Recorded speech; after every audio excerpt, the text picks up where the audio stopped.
Hi guys, I am here to do a review on We Were Liars by Lockhart. I shall make this review as quick and to the point as possible. In fact, I will be dividing it in no info, no spoilers, and spoilers review. Let me explain. For the no info review, I will basically just tell you how I felt with the book, because if you're like me, you don't want to know absolutely anything about this book. Like, you don't want to know nothing, nada.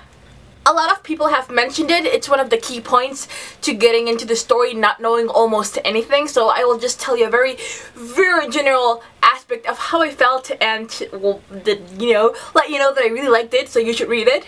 On the no spoiler review, I will get a little bit more in depth as to what are the general aspects of the story. No spoilers though, no heavy spoilers, but you will know some things, so if you want to avoid them, just stop when I tell you to stop. And the spoiler section is a no-brainer, you know, I will talk spoilers! So be on the lookout for that.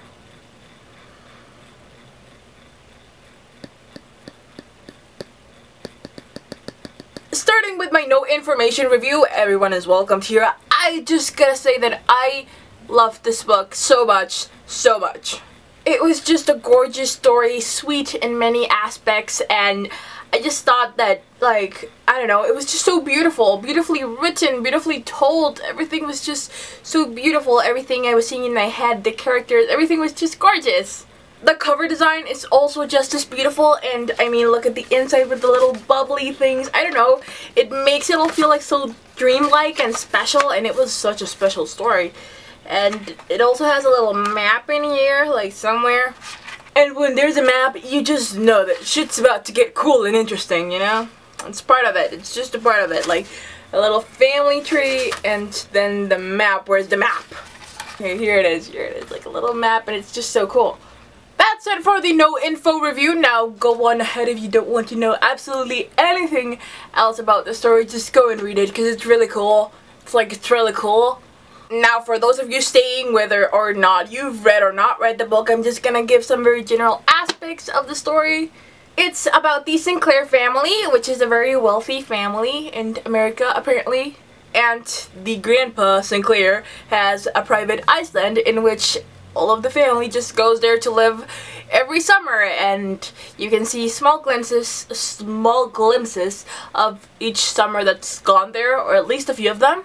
But the story revolves mainly around summer 15, 16, and 17. Because something happens in summer 15, and you don't know what it is. But we're gonna try and figure it out in summer 17. That sounds really lame, but the main idea of the story is that everyone is a liar. There's something that's being hidden there, and it's described as a modern, sophisticated suspense novel. To be honest, I didn't really get the liars part in the beginning, because, I mean, you kind of get that if it's a suspense novel, there's something someone is hiding, and, like, there's a mystery, but it did not feel like there was enough of a build-up for the story. They are a very rich and very wealthy family, and they hide things from each other, like their emotions, and they are always just so cool and poised and well collected, and nothing ever disturbs them. So I thought maybe those are the lies, but there's something bigger. Overall, I was shocked at the end, but I did not feel that build up as to what's happening, what's this, oh my god. I actually thought it was just all a huge metaphor, and it has a lot of metaphors. It's pretty cool because some scenes just come out of nowhere and you're like, what happened? And you just realize that it's a metaphor.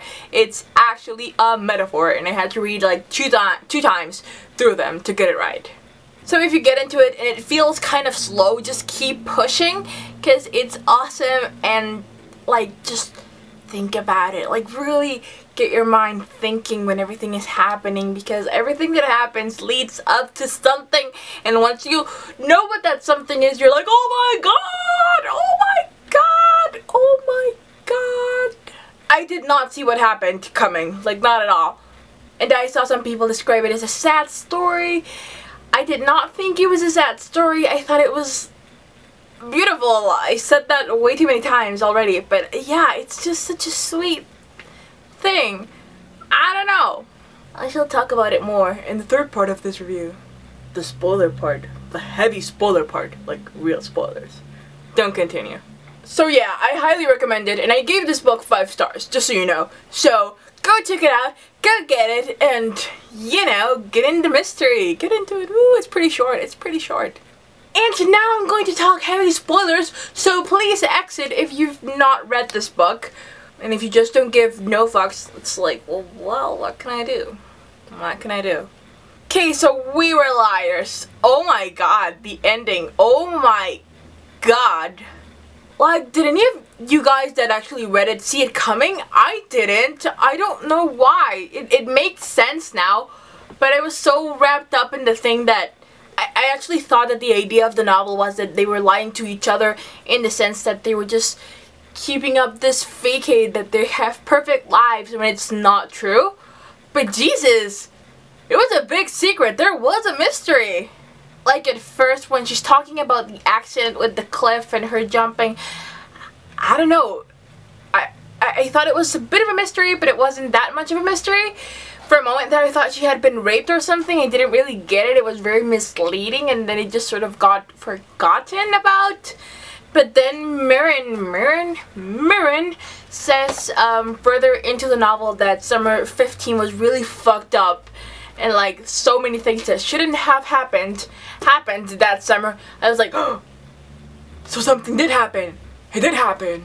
And so then you just get more and more into it, and I wasn't really getting it. I don't know why. I was so lost. And you get to what chapter is, or part 5. I think it's part 5. Part 4. A fire. I was reading it and I couldn't believe it. I couldn't believe it. I went back and I read it again and again and again and again, and I was just not getting it, and I was like, it can't. That couldn't have happened. It couldn't. And then, you know, it comes part 5, the truth, and I just couldn't believe it. It was like, oh my god. First I thought it had just been the dogs, you know, that the dogs had been burned in the house, and I was like, oh, that hurts. I wanted to cry so bad because I thought of my dogs, and if you have dogs or pets, you will know that feeling of thinking that your pets can be harmed. I mean, humans can die, but pets can't. No! I do realize that my list of priorities in the sense of life may be kind of fucked up. But I am very attached to dogs, and cats, and fish. And if you read that part and you felt nothing, then you have no soul. You have no soul at all. But yeah, I thought it had just been the dogs, and then it was like, haha, it's not just the dogs. I couldn't get my mind wrapped around it. I just couldn't. I didn't want to. I was attached to these characters. I wanted to see them living live, you know? And when Cadence is talking about like all their lives and how it stopped, and they're no longer gonna do the things that they wanted to do, and how they could have been great, I was just like I didn't cry. Just so you know, I did not cry. It's not because I'm an insensitive human, it's because I was so in shock that no tears could come out. It's like with that movie, remember me? I did not cry with that movie, not at all. I was like, that happened with this book. I was so in shock, And I still have a lot of questions. I'm very confused with some things that are very opened at the ending, like, were the liars ghosts, or were they hallucinations? Post-traumatic stress? I don't know, I feel like it was post-traumatic stress, I can't say it, post-traumatic stress. Post-traumatic. For those of you who don't know exactly what that is, it's that when there's an event that is very, very, very traumatizing to you, or has a very, very big impact, and you just can't handle it, your brain just says, can't, you know? It just can't deal with it right now. It just can't.